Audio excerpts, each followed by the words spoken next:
Hey guys, it's Miss Sneed again. I hope y'all are all having a wonderful Wednesday. It's hump day, which means we are so close to being to the weekend. I know you're all so excited about that. But today that means we have a few things that we have to do. One of them being this math lesson. Now, my page that you're looking at right now says lesson 5 problem set. I went ahead and put out that we are skipping lesson 4. We do not need to know about it. We don't really need to worry about it.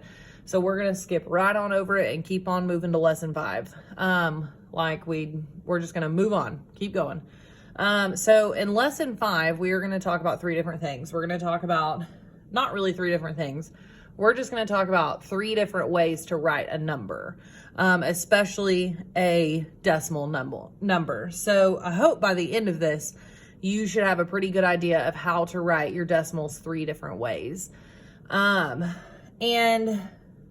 another thing is by the end of this, I'm hoping that you really have a good idea of the place value chart. Now there is a place value chart on the bottom of your page, and we may refer to that as we go, but for the most part, you're going to have to remember your place values because there's not always going to be a place value chart on your test. And if there is, then it's going to be blank and you'll have to figure it out.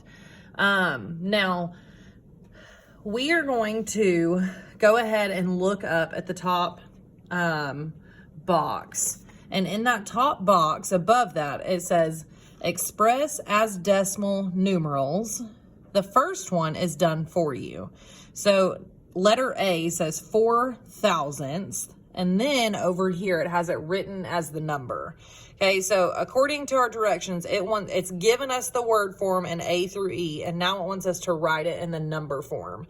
So 4 thousandths. Well, I know that this is going to be in the thousandths position because it ends in THS.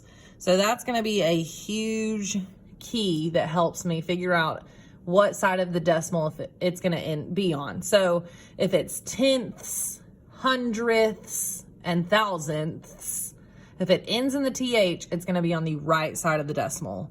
If it doesn't end in the TH, then it's going to be on the left side of the decimal. Well, notice how this doesn't have any whole numbers and it doesn't have a decimal in it. It just says 4 thousandths.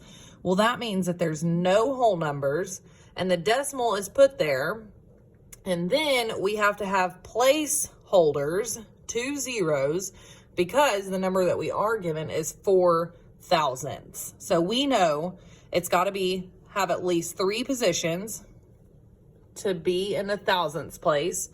And the word right before thousandths is 4. That means the 4 is going to be in the thousandths place. So this is how you would write 4 thousandths in number form.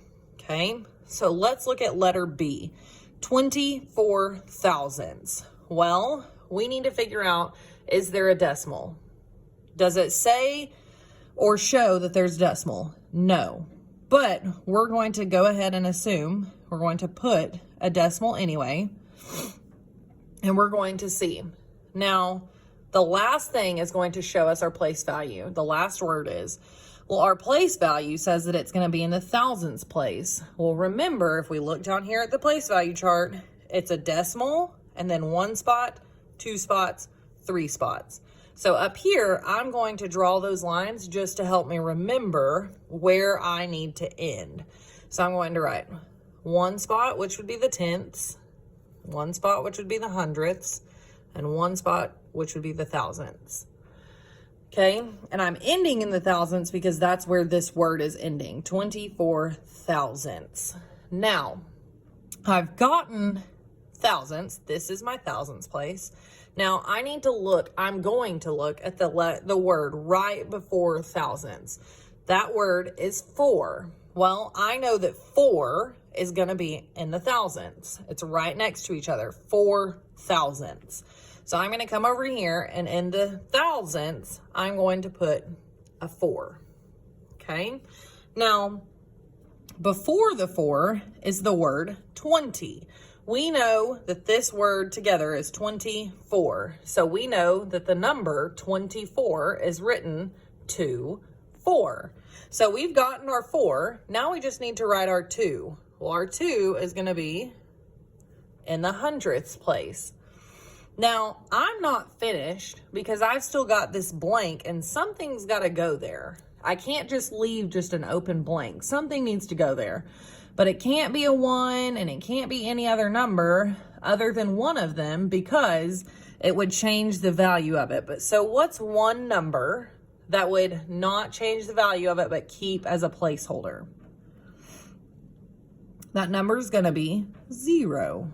So I can put 0 there and it not change the value of this number. This is still 24 and it's in the thousandths place, which means this number is written 0 to 4 and it said 24 thousandths because the 4 is in the thousands.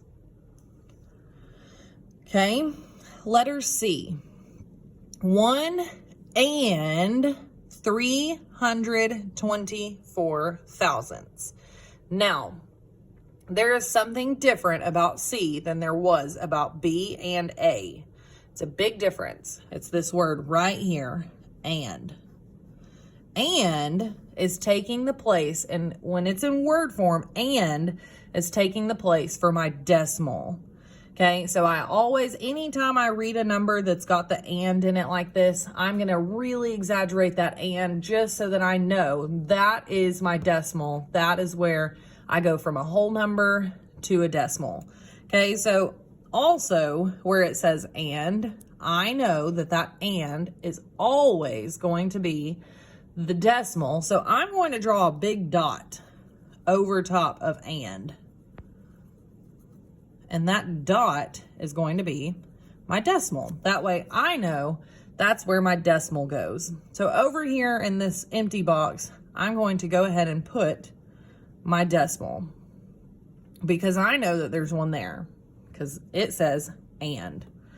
Okay, so according to this problem, it says 1 and 324 thousandths. Well, right now, I just want to work what's to the left side of the decimal. This one spot to the decimal, on the left side of the decimal. I want to work on everything to the left of the decimal. Not worried about the rest of it at all. Okay, so the spot that comes right after the decimal is the number 1.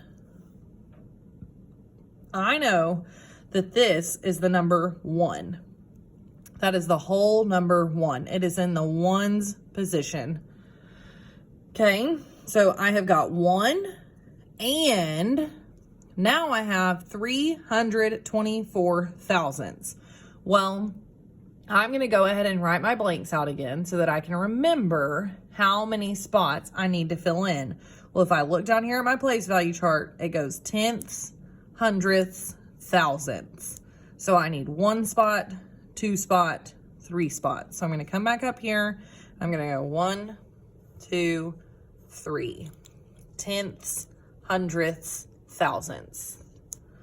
Okay, now I've gotten my blanks written. Now I'm not worried about anything on the left side of the decimal. I've got it finished, so I'm not worried about it.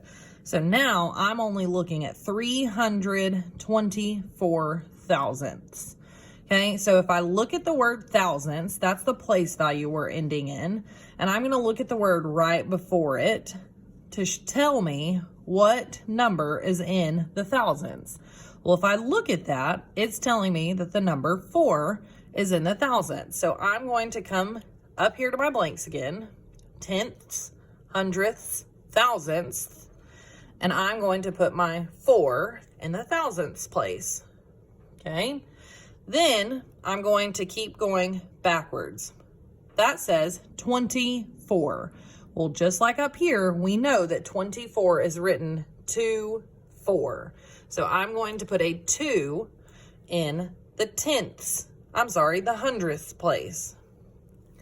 Okay, so we've gotten the hundredths filled. We've gotten the thousandths filled. Now we just need our tens filled. Not our tens, but our tenths. Okay, so we've gotten our 4, we've gotten our 20. Now we have 300. Well, we need